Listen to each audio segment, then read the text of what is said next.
Fashion ലോകത്തെ ലക്ഷറിയുടെ പര്യായമായ ഗൂച്ചി എന്ന brand നമുക്കെല്ലാവർക്കും പരിചിതമാണ്.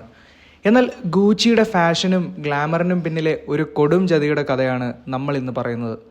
ആ ചതിക്കും അട്ടിമറിക്കും പിന്നിലാവട്ടെ ഒരൊറ്റ വ്യക്തിയും, പൗളോ ഗൂച്ചി. മാർച്ച് 29, 1931 ഗൂച്ചി ഫാമിലിയിലേക്ക് പൗളോ ജനിക്കുന്നത്. ആൾഡോ ഗൂച്ചിയുടെ മകനും ഗൂച്ചി ഫൗണ്ടറായ ഗൂച്ചിയോ ഗൂച്ചിയുടെ ചെറുമകനുമായ പൗളോ ചെറുപ്രായത്തിൽ തന്നെ ഗൂച്ചി ഫാമിലി ബിസിനസ്സിൽ അവൻ്റെ സ്ഥാനം ഉറപ്പിച്ചു കഴിഞ്ഞിരുന്നു.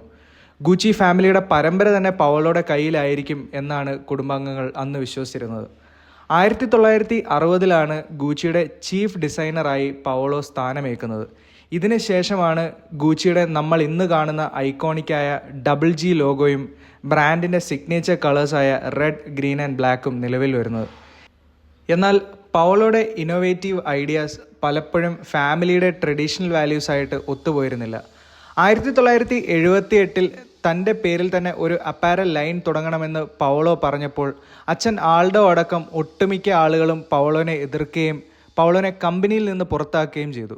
ഇതിൻ്റെ പ്രതികാരമായി പൗളോ തൻ്റെ അച്ഛൻ ആൾഡോയെ ടാക്സ് വെട്ടിപ്പിന് ഒറ്റിക്കൊടുക്കുകയും അങ്ങനെ ആൾഡോ 1979 ജയിലിലാവുകയും ചെയ്തു. ഇതുമൂലം ഗൂച്ചി ഫാമിലിയുടെ സ്ട്രക്ചറും ഡിസിഷൻ മേക്കിങ്ങും ഒക്കെ പാടെ തകർന്നു.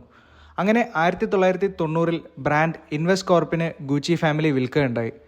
ക്രിയേറ്റീവും അംബീഷ്യസുമായ പൗളോയുടെ വിവാദം നിറഞ്ഞ ജീവിതം ഒടുവിൽ അവസാനിക്കുന്നത് ഒക്ടോബർ 10, 1995. ഫാഷനേക്കാളും ഒരു സിംബൽ ഓഫ് ലക്ഷറി ആയ ഗൂച്ചി എന്ന ബ്രാൻഡിന് പിന്നിലെ ചതി